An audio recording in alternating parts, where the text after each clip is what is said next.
Rencana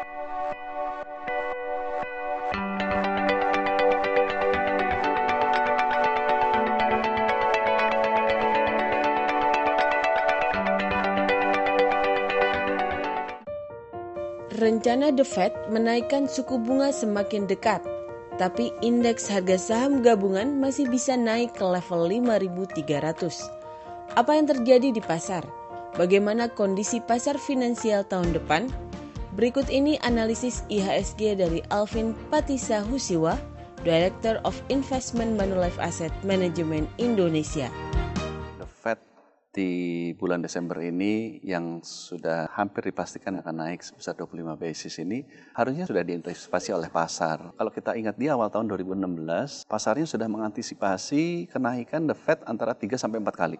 Tapi ternyata cuma 1 kali. Tapi sebenarnya yang berperan lebih besar terhadap volatility ataupun uncertainty adalah faktor dari pemilu di Amerika Serikat. Hampir semua emerging market, baik itu pasar saham maupun pasar obligasinya sudah mengalami perubahan yang cukup signifikan. Karena ada faktor yang tidak dimasukkan ke dalam asumsi. Nah nanti kalau 2017 ternyata faktor-faktornya tidak seburuk yang diduga, harusnya menjadi satu faktor yang positif. Ataupun begitu pula sebaliknya. Pertumbuhan ekonomi diperkirakan bisa mencapai 5,2%. Inflasi tahun depan mungkin sedikit lebih tinggi di 4%. Selama masih terkendali, itu masih fine.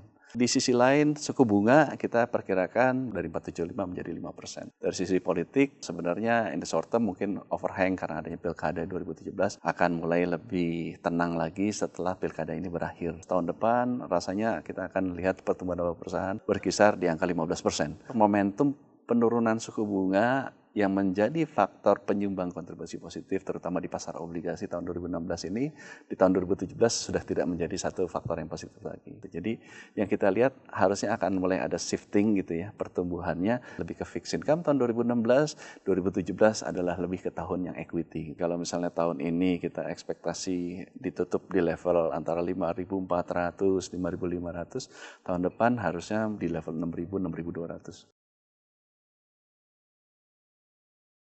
Sektor di tahun 2017 kita harus lebih kepada cyclical sector. Jadi cyclical sector ini sektor yang lebih akan terimbas dari pertumbuhan ekonomi yang lebih tinggi. Itu yang pertama. Yang kedua, kita juga harus antisipasi adanya kenaikan dari nilai US dollar misalnya. Dan untuk itu sektor-sektornya kita harus sesuaikan dengan sektor yang terimbas dengan pertumbuhan ekonomi domestik yang lebih tinggi. Itu yang pertama. Kemudian yang kedua, kita juga harus bisa menyeimbangkan dengan sektor yang US dollar earner. So I think commodity sector karena eksporter kita mostly karena bahan mentah raw material itu ya komoditi sektor yang kita harus juga perhatikan.